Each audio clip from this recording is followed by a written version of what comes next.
noite. Aqui estamos iniciando o programa Mais Opinião da Fundação Leonel Brizola, Fundação de Estudos Políticos do PDT. E temos a honra de apresentar o nosso diplomata cubano Juan Pozo, que é primeiro secretário da Embaixada e cujo último posto lá no Ministério das Relações Exteriores de Cuba foi o departamento que trata especificamente do Brasil, Paraguai e Chile. Juan Pozo, é um prazer, é uma honra tê-lo aqui, ao mesmo tempo que convidamos a todos aqueles internautas que estejam nos ouvindo e nos assistindo para que possam enviar suas perguntas e indagações sobre esse tema que a gente vai debater hoje, que é desafios da esquerda na América Latina. As perguntas podem ser encaminhadas para o facebook.com/Fundação Leonel Brizola, tudo junto. E sem o cedilha e sem o tio, logicamente. Então, essa é uma questão que é muito desafiante, não é? Essa coisa da esquerda da América Latina. Porque a gente está atravessando momentos não muito auspiciosos nestes últimos tempos. Sobretudo depois primeiramente, daquela eleição do Macri lá na Argentina. E depois, em seguida, o golpe parlamentar no Brasil, que afastou a presidenta Dilma Rousseff. Bom, isso foi o bastante para que a grande mídia internacional, principalmente, e a brasileira, a argentina e a latino-americana, decretasse o fim das esquerdas, praticamente a morte, tal como se decretou o fim do comunismo com a queda do bloco soviético. Mas eu acho que as coisas não são assim tão absolutas. Então eu queria saber a sua opinião, Juan Bosch, como é que está a esquerda depois desse furacão aí que açoitou o Brasil. É o furacão ideológico que açoitou o Brasil, a Argentina, e estão querendo também pegar a Venezuela, mas não conseguiram. Não, primeiramente, dizer que é um prazer para mim o convite que a Fundação fez para a nossa embaixada e tenho o prazer, o honor de representar a nossa embaixada aqui em um programa da Fundação Leonel Brizola. E você está falando de uma questão que é muito importante para todos aqueles que temos um pensamento de esquerda. Porque se bem é certo que agora a esquerda tem desafios, sempre tive desafios. Desde o começo que a esquerda se percatou que tinha a possibilidade de chegar ao poder. Acontece que alguns acontecimentos internacionais que têm a ver com o desmoronamento do campo socialista e a forma em que a União Soviética sumiu, foram também questões que enfraqueceram muito os pensamentos das forças de esquerda. Porque se bem a União Soviética e os países do campo socialista do leste mostraram que tinham a capacidade e a possibilidade de fazer governos alternativos ao sistema capitalista, também mostraram que tinham enfraquecimento. É por isso que sumiu e desapareceu um sistema socialista que era muito forte e que, ao mesmo tempo, era a fortaleza que tínhamos os demais pessoas, governos e partidos de esquerda no mundo para chegar ao poder. E essa é uma questão que sempre temos que olhar e que não podemos esquecer.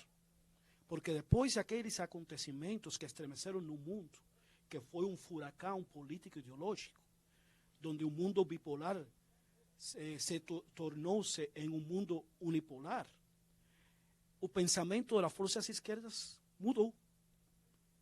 Mudou muito. E em América Latina começou um adiantamento uma nova forma de fazer política em combinação com os movimentos sociais. E começou, lembro, naquele momento, os países socialistas desapareceram no ano 1989, e anos depois apareceu o Fórum de São Paulo, que foi uma nova alternativa, uma nova forma de fazer política desde as concessões dos partidos de esquerda, que não tinham que ser partidos comunistas, não tinham que ser, mas só partidos progressistas de esquerda e com um pensamento anti-imperialista, porque é o inimigo comum que temos as forças de esquerda. E então, desde aquele então, sempre tem sido um desafio. Acontece que agora no século XXI, depois que alguns governos de esquerda na América Latina tiveram a possibilidade de tomar o poder nas eleições por diferentes processos que aconteceram, não só em Brasil, aconteceu em Nicarágua, Bolívia, Equador, Venezuela, Argentina também, incluindo Paraguai, Honduras, que foram governos progressistas e não eram partidos comunistas. Pois é, o Juan, estamos entrevistando o Juan Pozo, primeiro secretário da Embaixada de Cuba. O diplomata nos concede essa entrevista para falar sobre a esquerda da América Latina. E ele é um homem experimentado, além de diplomata, quer dizer, um funcionário do governo cubano, mas que tem uma longa história também, né? E está nos mostrando como é que a esquerda, essa foi a nossa indagação, como é que a esquerda está se movimentando depois desses baques que houve com a ascensão do Macri na Argentina, depois com o golpe parlamentar no Brasil e os ataques constantes à Venezuela. Mas, Juan, eu me lembro que o Fidel, ele meio que desconfiava das eleições, né? Ele chegou até a falar com o Salvador Allende, então, que foi eleito presidente.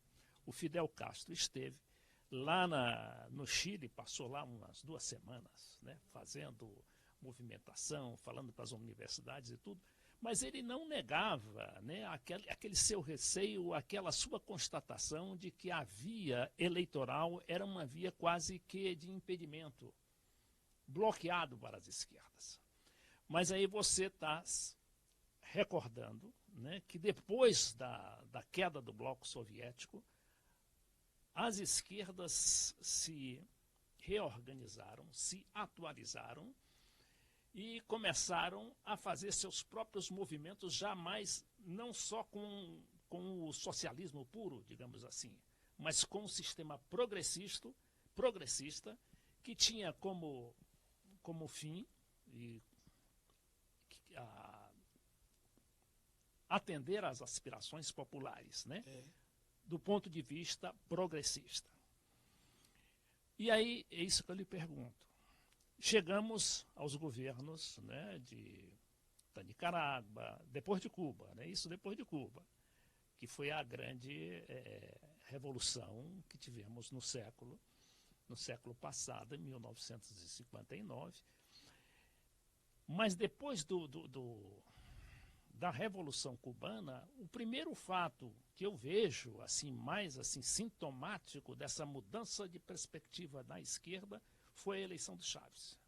Teve também o movimento sandinista, né? O movimento sandinista que chegou a ser derrotado, né? A ser derrotado. Depois veio também em nova roupagem, não é? Que é aí do Daniel Ortega, que era inclusive o presidente que não foi deposto, ele foi deposto, digamos assim, por um golpe eleitoral.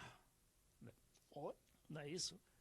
E pela avalanche, essa mesma avalanche que levou o Macri lá para ganhar uma eleição legítima lá na Argentina.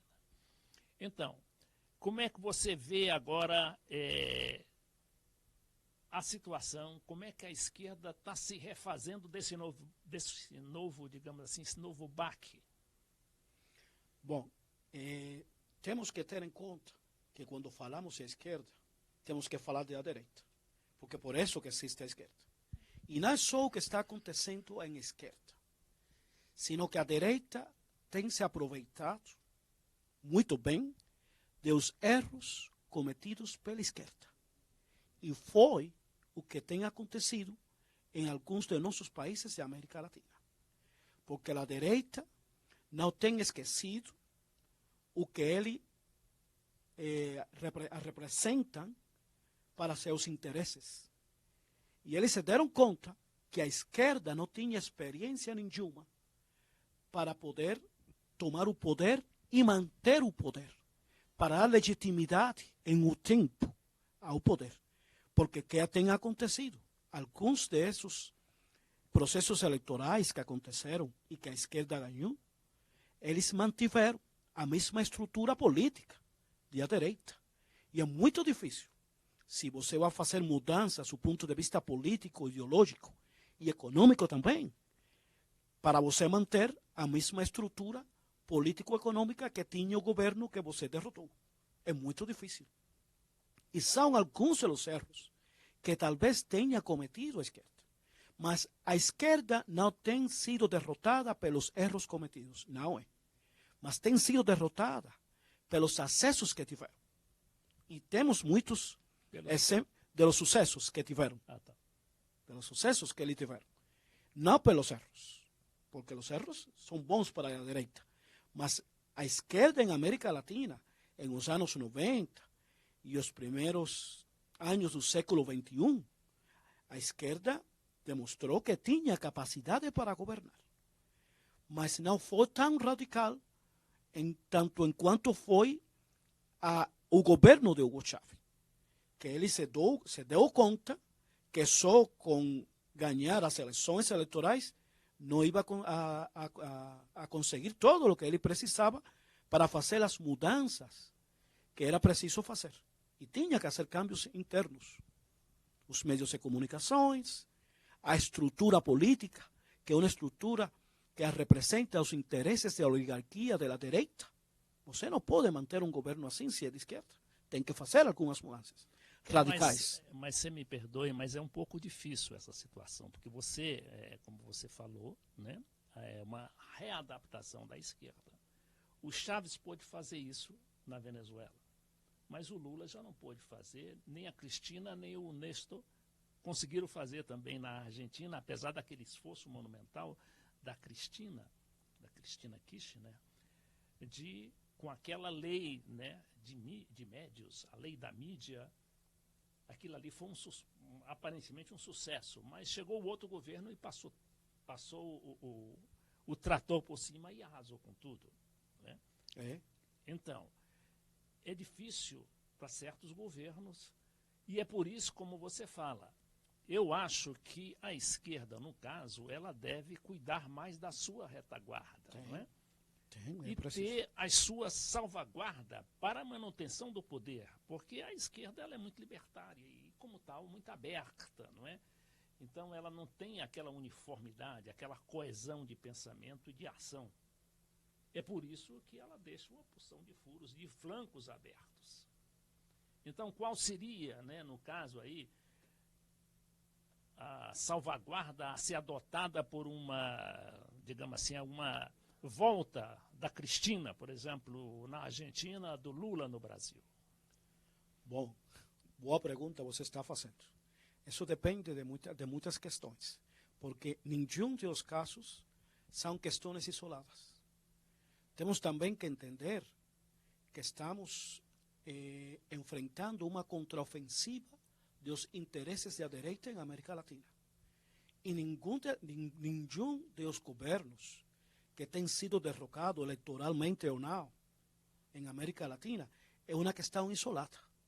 É uma estratégia de los interesses geopolíticos da direita oligárquica e elitista para voltar ao poder. E para,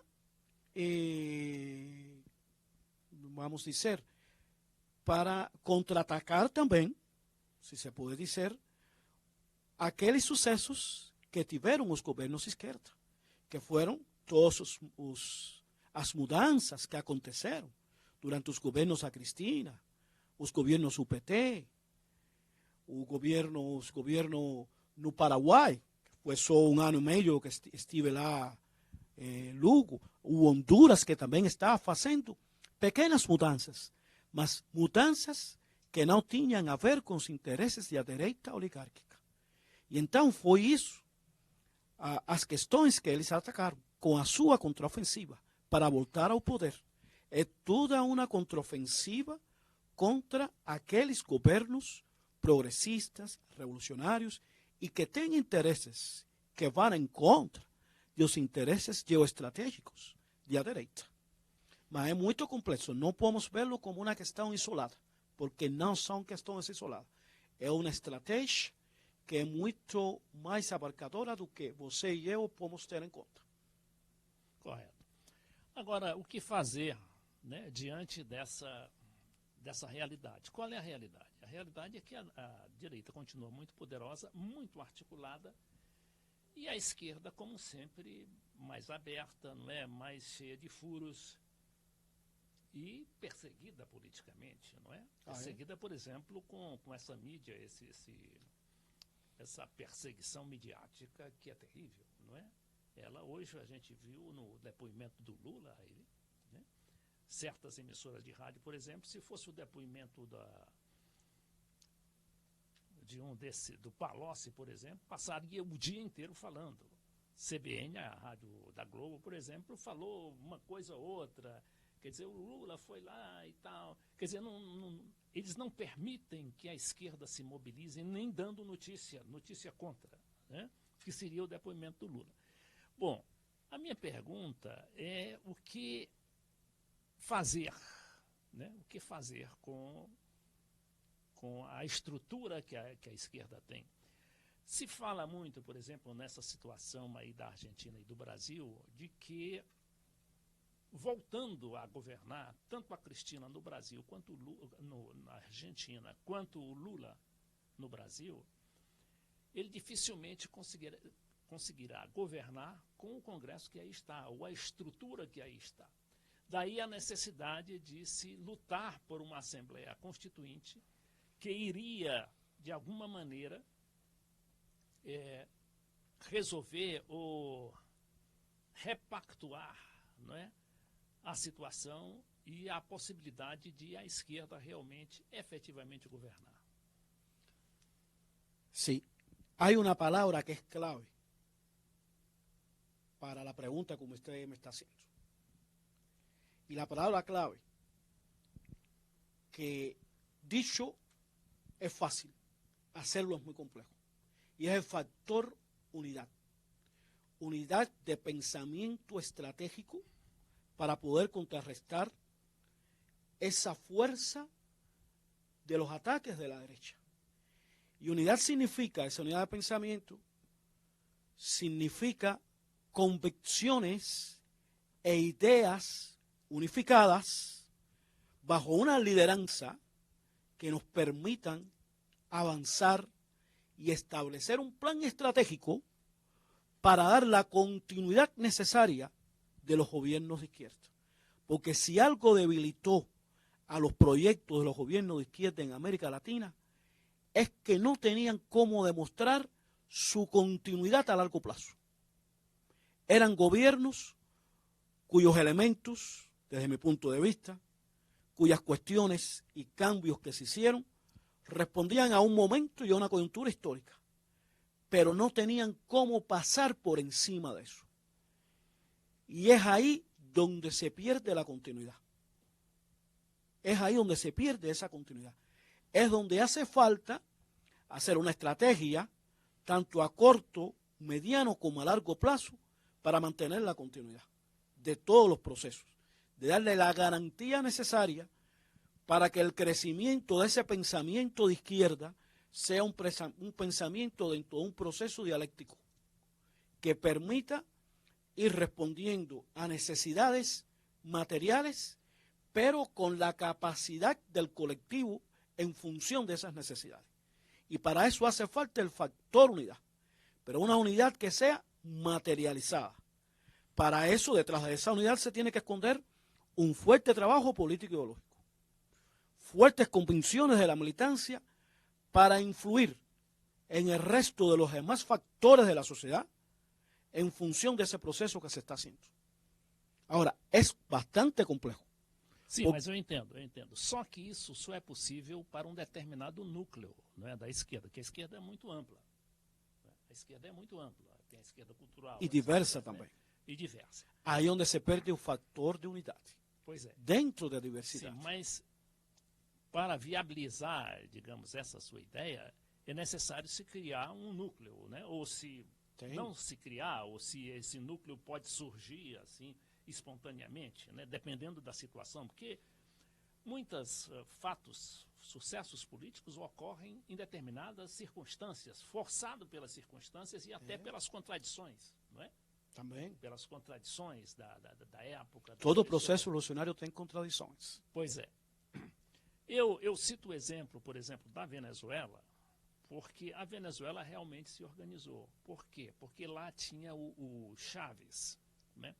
O Chávez, quando chegou ao poder na Venezuela, em 1998, ele veio com uma estrutura de 100 mil pessoas atrás dele. Por quê? Ele tinha percorrido o Brasil, o país dele, que é a Venezuela, tinha percorrido toda a América Latina, alguns países, né, árabes, terceiro mundo, além dos grandes países ocidentais. Mas ele se fixou naquilo, a sua prioridade eram os países do terceiro mundo, porque ele sabia que a Venezuela sozinha também, e com a América Latina, não ia conseguir muita coisa, né? Tanto é que a primeira coisa que ele providenciou foi o ressurgimento da OPEP, e ali restabeleceu o preço do petróleo, que estava lá embaixo. Bom, agora ele deixa, né, essa estrutura morre, né, numa situação, né, muito difícil. Todo mundo achava que com a morte do Chávez, aquilo ia significar o fim do chavismo. Não ocorreu isso. Olha, nós já temos quase 5 anos da morte do Chávez, não é? Sim. E temos, apesar, né, de toda essa arremetida, esta ofensiva midiática, que é sobretudo internacional, e não é só mídia, é poder econômico, é financiamento da subversão, não é? No país. A gente viu situações, né, de incêndios de universidade, de incêndios de hospitais infantis, só porque levavam o nome do Chávez. A gente viu tudo isso.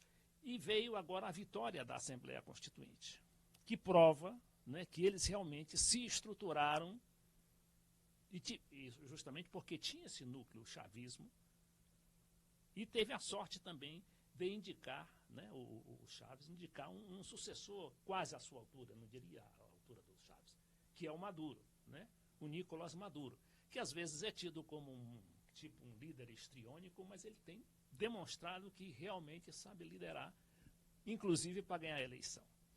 Bom, esse é o exemplo da Venezuela. Nós temos na Argentina a movimentação da Cristina Kirchner, que parece estar voltando, né? Voltando. Ela teve agora, nas primárias, para as eleições agora de 22 de outubro, ela ganhou a eleição lá. Mas o poder econômico, o poder midiático é tão forte que tentaram roubar o resultado dela, né? Não é fácil. Pois é, aqui nós tivemos aqui com Brizola, né, o presidente, fundador do PDT, em 1982 teve a mesma coisa. Ele reagiu, como fez a Cristina, reagiu, e as urnas, quer dizer, quando foram devidamente apuradas, deram a vitória, tanto ao Brizola e, no caso agora, da Cristina. Bom, a Cristina surge como uma nova líder, né? E o Lula, apesar desses processos todos, ele continua crescendo com grande votação, com grande aprovação popular, segundo as pesquisas. Você, como é que entrevê, como é que você vê esse panorama aí?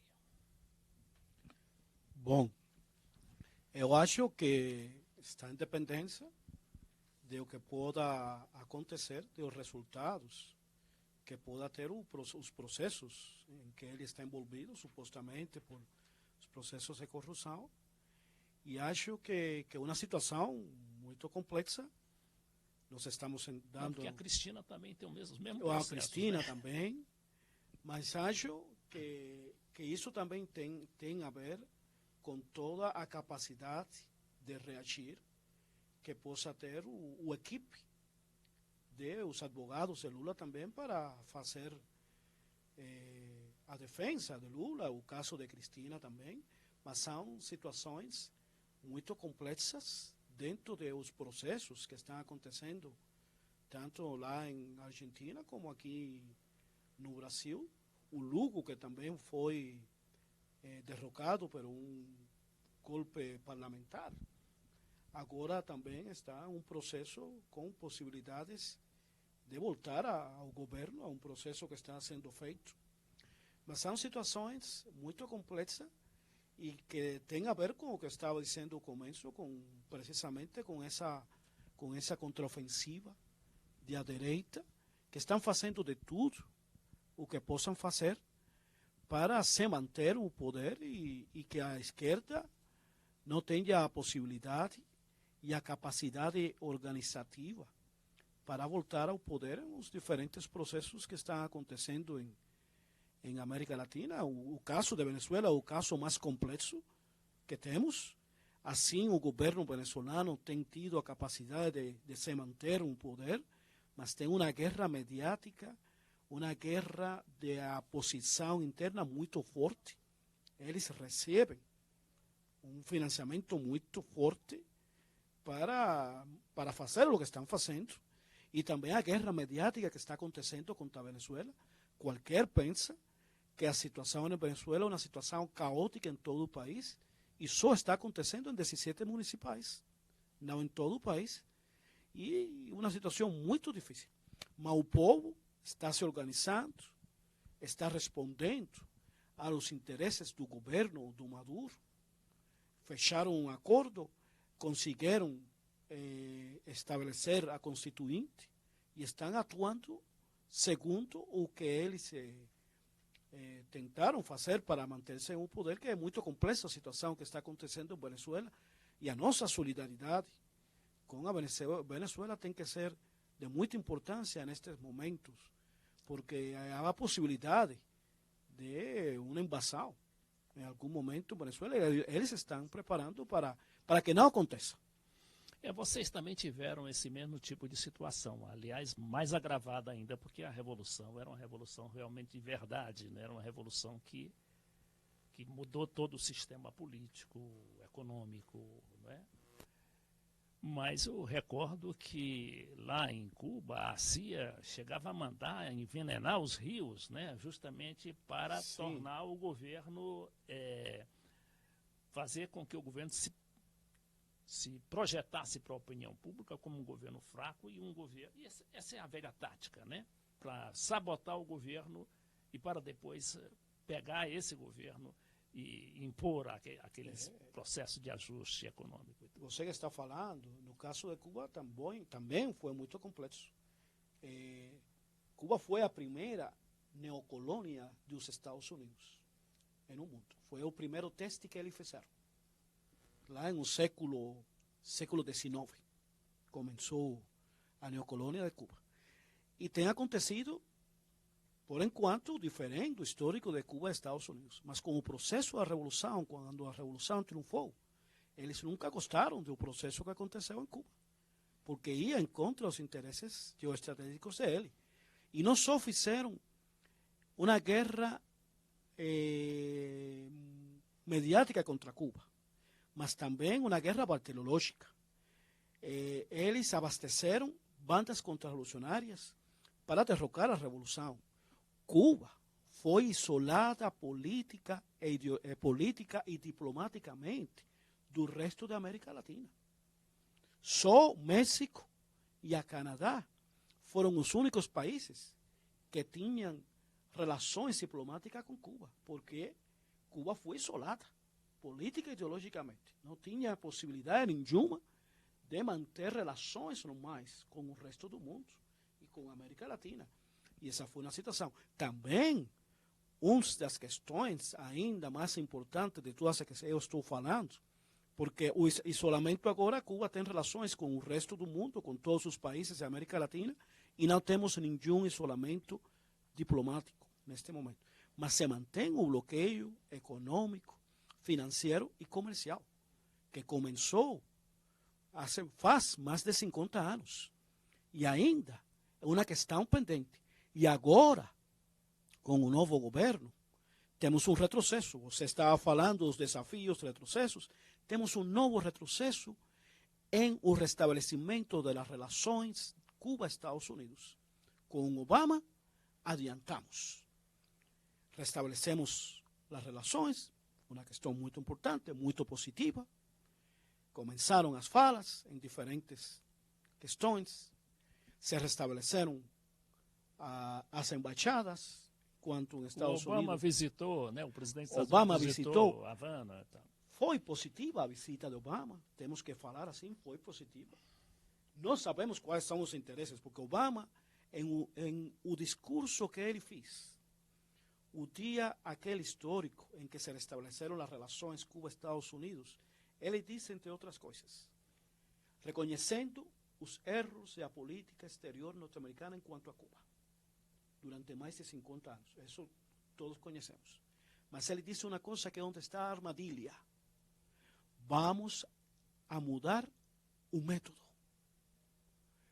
Para qualquer cubano, que qualquer cubano tenha um ou menos grau de nível, entendeu a mensagem. Talvez outros amigos não se deram conta. O método seria o novo método. Mas o objetivo é o mesmo. Destruir a Revolução Cubana. O regime change, né? Sim, eu só cambiar o método. Mas eu mantenho a você na mesma situação que você estive durante mais de 50 anos. Porque o objetivo do bloqueio é destruir a Revolução Cubana por fome e que a resistência do povo cubano se enfraqueça. É o objetivo que eles são diferentes métodos que eles têm. Isso que eu estou falando, né? A direita está cheia de laboratórios, né? Inclusive psicológicos, de guerras psicológicas. Quanto à esquerda, coitada, não tem departamento nenhum, vive aí de ideias. Mas nós só queríamos lembrar aos nossos internautas, né, que podem fazer perguntas aqui pelo facebook.com Fundação Leonel Brizola. Este é um programa da Fundação de Estudos Políticos da Fundação Leonel Brizola, que hoje entrevista o diplomata, primeiro secretário da Embaixada de Cuba no Brasil, Juan Pozo. Juan, você estava falando do restabelecimento de relações diplomáticas de Cuba com os Estados Unidos, que avançou muito no governo Obama, já no final, não é? Já no segundo mandato do Obama, e que agora parece também sofrer uma inflexão em função dessa nova administração americana chefiada pelo presidente Donald Trump, que mais que presidente, ele é um representante do big business, né? Ele mesmo não se considera... ele não se considera um político. Ele disse, eu não sou político, eu sou um businessman, eu sou um homem de negócios. Sim, e ele está restringindo muito, inclusive com essa coisa dele de fazer o muro, né, entre os Estados Unidos e o México, coisa que eu não compreendo. Ele aborrece muito, a imigração. Pois é, eu não compreendo muito isso. Então, essa inflexão, ela se dá também num momento muito complexo, como você diz, que é essa da inflexão da esquerda, né, dos governos de esquerda ou populares, progressistas, que havia no continente. Hoje nós só temos a Venezuela, praticamente, né? O Equador fez aquela eleição e tudo, mas parece que está retrocedendo também.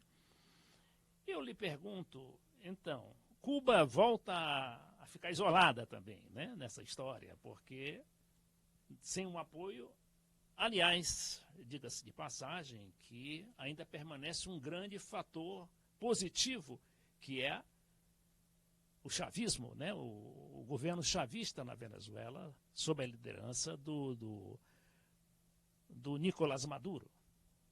porque vocês têm uma parceria, né, inclusive econômica, que mantém o governo venezuelano e cubano ao mesmo tempo. Eu pergunto agora, e a situação de Cuba, como é que fica diante dessas, digamos, novos planos do presidente Donald Trump? Sí, hay una cosa que sucedió y que pienso que caracteriza mucho cuál es la característica de la nueva administración norteamericana.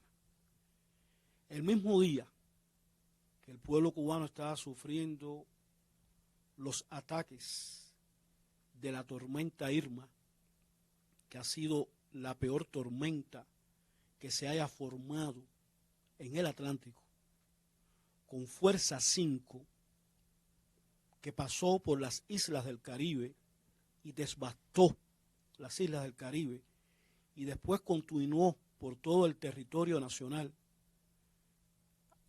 donde alcanzó con la fuerza de sus vientos de más de 250 kilómetros por hora.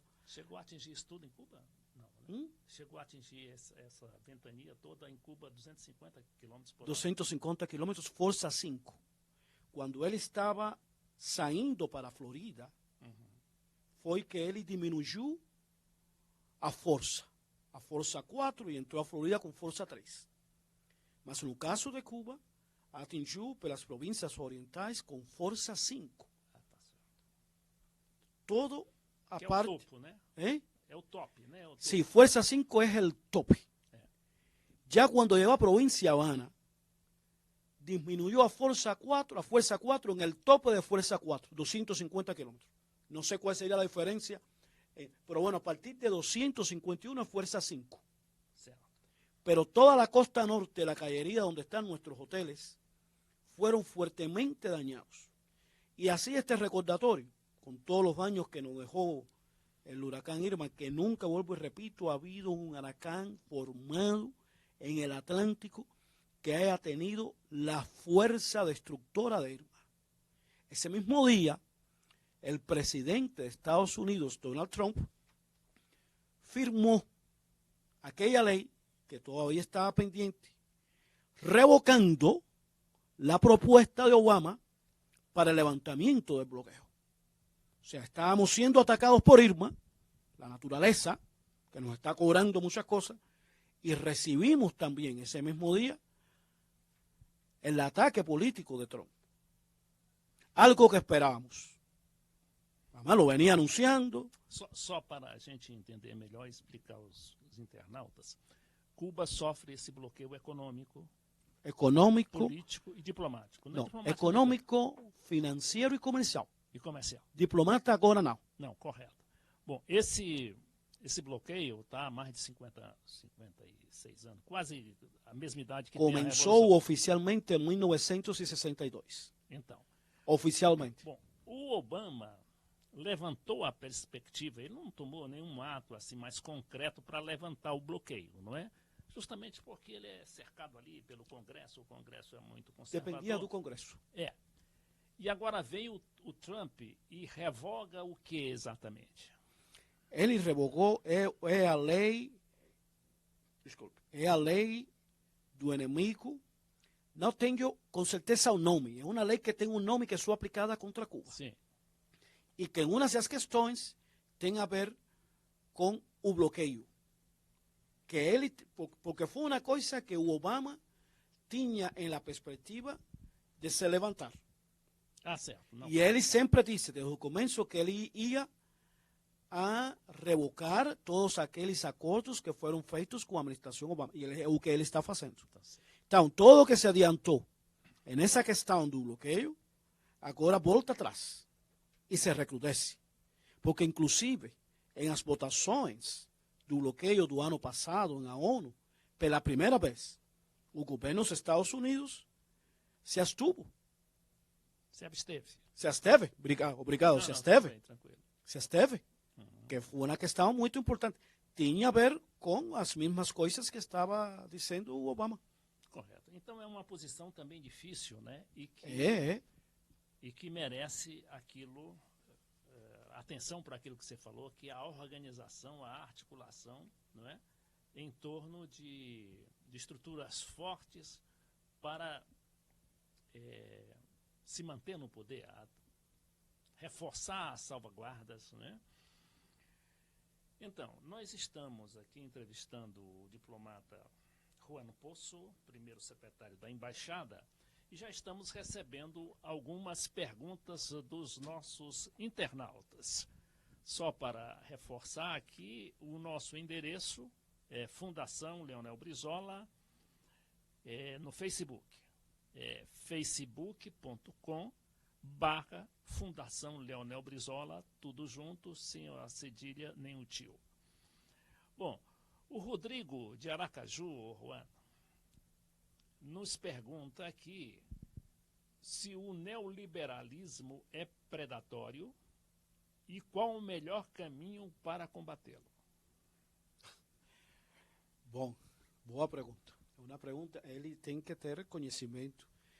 Bom, o neoliberalismo é depredatório, não tem a ver com os interesses dos governos de esquerda, porque é precisamente uns das lutas que os governos de esquerda estão fazendo.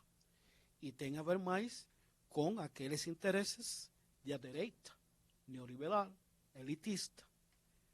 E, sim, é depredatório, porque vai em contra dos interesses das grandes massas, vai em contra dos interesses dos povos, vai em contra das políticas integracionistas que têm acontecido em nossos países, vai em contra de todo aquele que tem a ver com o progresso social, desde o ponto de vista das principais necessidades, se pode dizer em português, as principais necessidades que tem o povo, que é o direito ao estudo, o direito à saúde e o direito a questões. Nós já tivemos alguns exemplos disso aí, do que você está falando, com praticamente a extinção de muitos direitos trabalhistas que tivemos aí. Tem a ver com isso. Direitos isso é trabalhistas neoliberalismo que tivemos crudo. em vigor há mais de 70 anos. Não é? Além do mais, tem aí uma queima, uma privatização selvagem, violenta das nossas empresas estatais. Né? Isso tudo, só para corroborar o que você falou, já está acontecendo no Brasil e também na Argentina. Não é? Porque precisamente o neoliberalismo está muito, tem uma forte conexão, se mistura muito com as privatizações. E as privatizações respondem aos interesses extraterritoriais. Então vai em conta também do sentimento nacional. E isso é perigoso. Correto. Bom, o nosso Rodrigo de Aracaju ainda pergunta qual o melhor caminho para combater o neoliberalismo. O melhor caminho para combater o neoliberalismo? Bom, a integração de nossos povos. Movimentos que realmente sejam de integração com inclusão social. Integração que tenha a ver com os grandes interesses nacionais de todos os nossos povos, da nossa região.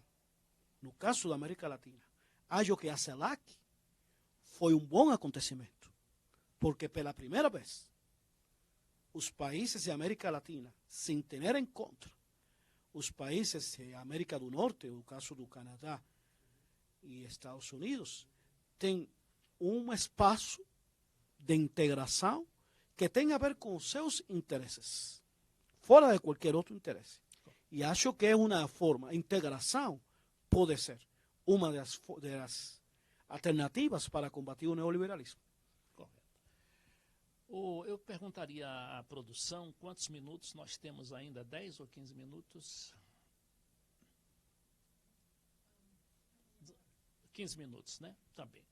Então, Juan, a gente precisa ser um pouquinho mais rápido aí nas respostas, porque temos aqui pelo menos 5 perguntas aqui. Vamos lá. Correto? Então, o Juan Poço vai responder a mais algumas perguntas e nós estamos transmitindo o programa Mais Opinião da Fundação Leonel Brizola, Fundação de Estudos Políticos do PDT. Então, vamos à pergunta do Pablo. Bom, só para reforçar, né, para você fazer uma pergunta, cara internauta, você só precisa mandar, escrever para facebook.com/Fundação Leonel Brizola. Bom, a pergunta agora do Pablo, do Rio de Janeiro. Boa noite, Pablo, é um prazer, né, tê-lo aqui como internauta. Como é que você avalia, Juan, o atual momento do Brasil? Meio complicado para você que é um diplomata, hein? Cuidado. Parece que os brasileiros querem que eu me complique. Bom, todos estamos preocupados com o que está acontecendo no Brasil. É uma preocupação. Nós vivemos momentos em que o povo brasileiro tinha outras possibilidades com os governos do PT, os primeiro do Lula e depois de Dilma, e aconteceram o que estamos falando desde o começo. Há um retrocesso dos governos de esquerda, que no caso também no Brasil, tem a ver com o Brasil, tem a ver com a Argentina, e são retrocessos que são os brasileiros o que têm que encontrar a capacidade para que seja resolvido. Não sou eu quem pode dizer o que você tem que fazer. Não só porque eu seja diplomata, sino também porque eu não sou brasileiro. São os brasileiros os que conhecem qual é o sistema que eles preferem e qual é o tipo de sociedade que eles querem construir. Mas isso depende do povo brasileiro. Não depende do que eu possa dizer ou que eu possa sugerir. Mas o povo brasileiro tem que encontrar a sua capacidade, as suas alternativas para se ajustar ao tipo de sistema de governo que eles querem construir no futuro. Correto. Juan Poço, diplomata cubano, participando deste programa da Fundação Leonel Brizola, mais opinião.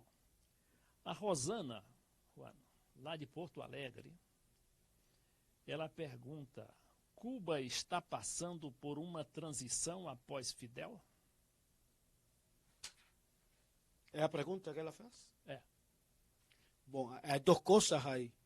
Yo no diría, porque a veces desde el punto de vista político y ideológico utilizamos palabras que nos pueden llevar a que no demostremos lo que está pasando.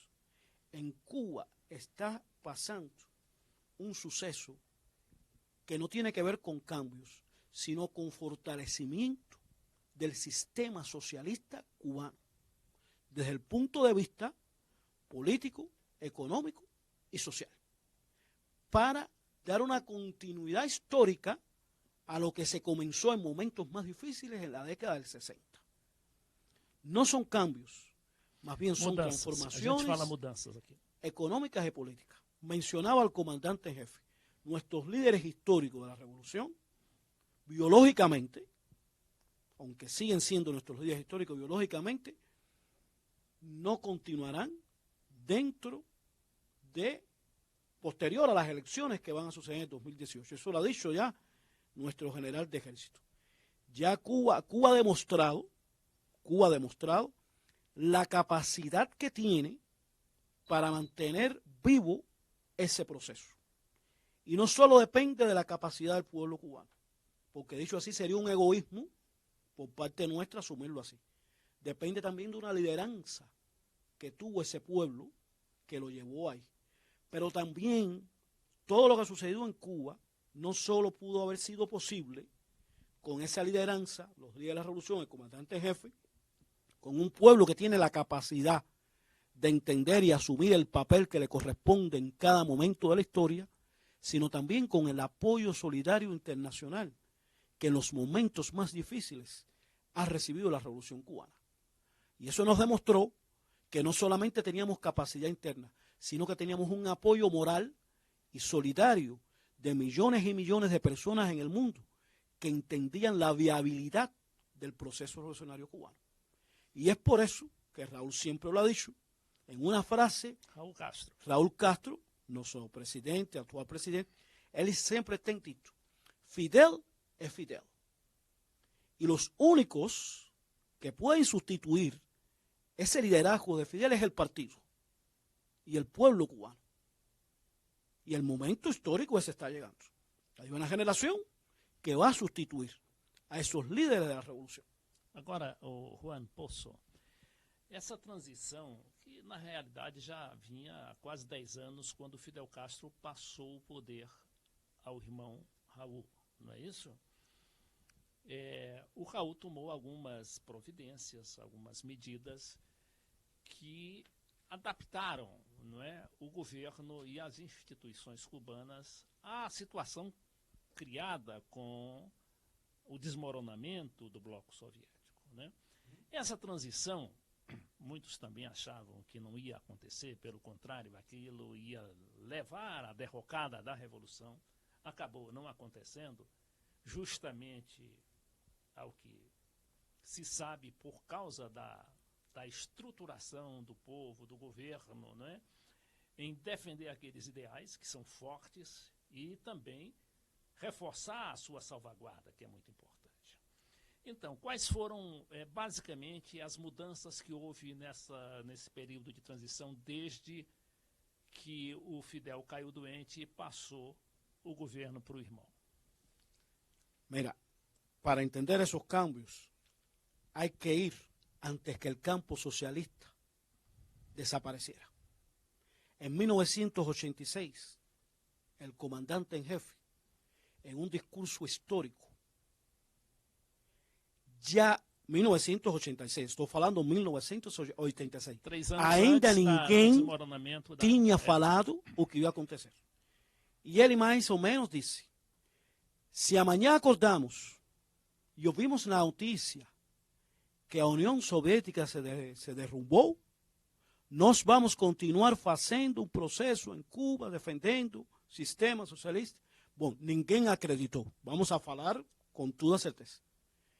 Porque o primeiro que todos dizemos, a União Soviética vai se derrumbar. Isso não era possível para ninguém. E segundo, se a União Soviética vai se derrubar, como vamos manter o sistema socialista em Cuba? Sozinho.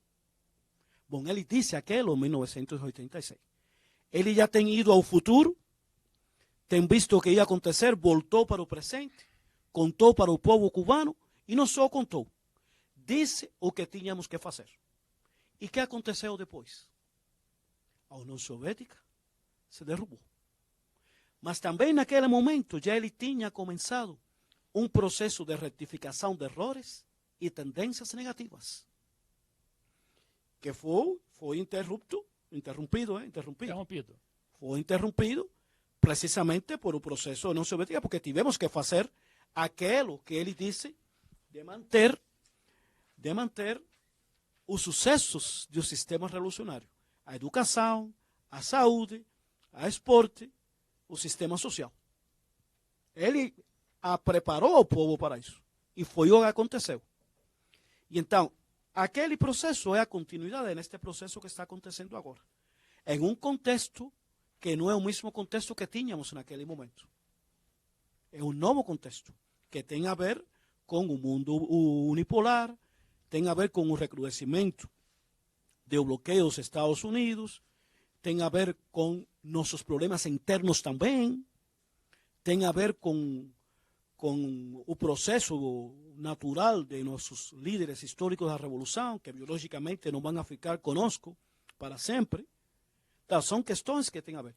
E são mudanças que têm a ver principalmente com o papel do Estado, que muda muito a forma do papel do Estado em as circunstâncias atuais. Tem a transição biológica, no caso, sim, né? Que as pessoas não vivem para a vida inteira. Mas as ideias se mantém. Não, correto. E parece também que o presidente atual, Raul Castro, irmão de Fidel, vai deixar o governo. Sim. Né? Está marcado? Já foi uma das transformações que foram feitas para aqueles líderes que estão em as principais lideranças do processo cubano. E ele disse isso desde o começo, que em 2018 ele ia culminar à frente do governo cubano. E é o que vai acontecer. 2018? Sim, 2000. Agora tem-se detido Sim. O processo elecionário, Eleição, as eleitoral. eleições, produto do furacão Irma. Ah, Mas correto. sim, Foi agora estamos correto. em a fase de recuperação. É a prioridade agora. Não, correto. Você nem imagina que vamos a manter um processo elecionário em meio da fase de recuperação. Não, Porque agora temos um novo furacão em Cuba, que é o furacão do povo, tentando de reagir com força e com muita rapidez para se recuperar dos danos acontecidos pelo furacão Irma. Os danos materiais Sim, causados que pelo foram furacão. muito fortes. Tá certo. Bom, nós temos aqui a última pergunta, por enquanto, né? Não, tem mais uma aqui, vamos lá. Ou estou falando muito, ou tudo Não, está dando certo? Está dando certo. Olha, nós temos agora o Cláudio do Acre. Como você avalia, Juan Poço, a relação de Brizola com Fidel? Leonel de Moura Brizola, presidente. O outro dia eterno estávamos do falando PDT. disso. Foi uma relação muito boa. Inclusive, eu tive a possibilidade de ouvir algumas anedotas entre o Brizola e o Fidel de um acontecimento quando o Fidel visitou o Brasil, 1992 foi, porque o Brizola tinha também essa capacidade de falar muito. E o Fidel, bueno, vocês conhecem. E o Fidel começou falando. E o Brizola finalmente não falou. Você não deu tempo, você falou demais. Ele ganhou. O Fidel Mas ganhou. foi uma relação muito bonita, histórica, onde realmente dois líderes importantes dos processos revolucionários na América Latina tiveram a possibilidade de compartilhar em diferentes momentos e de intercambiar os processos, porque não é a mesma coisa um processo no Brasil com um processo em Cuba. São coisas diferentes. Mas foi uma relação histórica muito boa. E onde eles também tiveram a oportunidade de compartilhar em um plano pessoal. Não só como políticos, que tinham um respeito mútuo, mas também pessoalmente tiveram a possibilidade de compartilhar. E foi uma relação histórica muito, pero muito boa. Muito bem. Nós temos agora a pergunta da Ana, de Curitiba. Essa é meio comprometedora para você, mas a gente tem que a gente tem que fazer a pergunta. É a Ana, afinal, né? Qual a sua avaliação do pedetista Ciro Gomes? Bom, Ciro Gomes é um político de esquerda que tem tido também sucesso como político. Ele foi um dos seus membros do governo do Lula. Também com o Ciro Gomes temos boas relações. Acho que é um dos homens que tem um pensamento de esquerda de muita importância para os processos que estão acontecendo aqui no Brasil. E que, sim, posso dizer que com Ciro Gomes também temos tido boas relações com ele. E é o que posso dizer. Eu não vou, não é que eu não queira falar do Ciro Gomes, de quem tenho a melhor dessas opiniões, mas é as coisas que vamos falar dele. Um político realmente com uma capacidade de liderança muito importante e que tem tido muito sucesso durante toda a sua vida política. Nós conhecemos ontem, quando estávamos falando com os companheiros do PDT, que em Ceará Ciro é como se fosse dele, porque ele, a sua vida política se desenvolveu lá em Ceará e é conhecido ao nível, não só a nível nacional. Ciro Gomes é um líder conhecido a nível internacional. É o que posso dizer. Então, nós assim chegamos ao final do nosso programa Mais Opinião, um programa que vai ao ar geralmente de 15 em 15 dias. E é sempre nesse endereço aqui, que é facebook.com/Fundação Leonel Brizola. O Juan Poço, foi um prazer muito grande tê-lo aqui com a gente. E o microfone está à sua disposição, né, para uma mensagem final aos nossos telespectadores também, né, porque o pessoal vê televisão agora pela internet e internautas, principalmente. Bom, também para mim é um prazer esta oportunidade que os companheiros do PDT deram para a nossa embaixada, eu representando a embaixada. E que podemos dizer? Temos que confiar em nossas forças, temos que manter a unidade necessária nestes momentos, porque é muito importante ter a certeza de que sem unidade não vamos ter sucesso em nossos objetivos, em nossa estratégia. Há que ter o senso do momento histórico em que estamos vivendo neste momento. Temos um inimigo comum que está tentando derrubar todos os processos progressistas, revolucionários que estão acontecendo em nossa região de América Latina, no Caribe, e temos a responsabilidade histórica de manter todos os sucessos sociais que têm acontecido em nossa região. E para isso é preciso conscientizar e ter a unidade revolucionária para manter essa fortaleza necessária de todos os nossos povos e de todos aqueles que têm um pensamento progressista e revolucionário. Muito obrigado, é o que posso dizer. Então, muito obrigado, Juan Poço, primeiro secretário da Embaixada de Cuba, ex-chefe do Departamento para o Brasil, Chile e Paraguai, lá do Ministério das Relações Exteriores de seu país. Eu queria agradecer também a nossa equipe, não é? Aqui chefiada pelo nosso André Menegoto, o secretário do partido, secretário nacional, o nosso, eu me esqueci do teu nome, o nosso Bruno, não é? Bruno de quê, Bruno? Bruno Ribeiro. E o Edevaldo, que é o nosso media man, né? O nosso cameraman, que realmente nos possibilitou fazer essa transmissão dentro do horário, né? Que isso é uma coisa difícil, você sabe, né? Essa coisa agora de internet, você perdeu o momento, perde a instantaneidade, né? Inclusive da informação. Então, muito obrigado a todos e até a próxima, não é? Eu me esqueci, acabei me esquecendo de me identificar. Eu sou Francisco das Chagas Leite Filho, jornalista político e também analista. Tenho lá meus programas também no YouTube, né, no Facebook e no Twitter. Então, muito obrigado, boa noite e até a próxima oportunidade.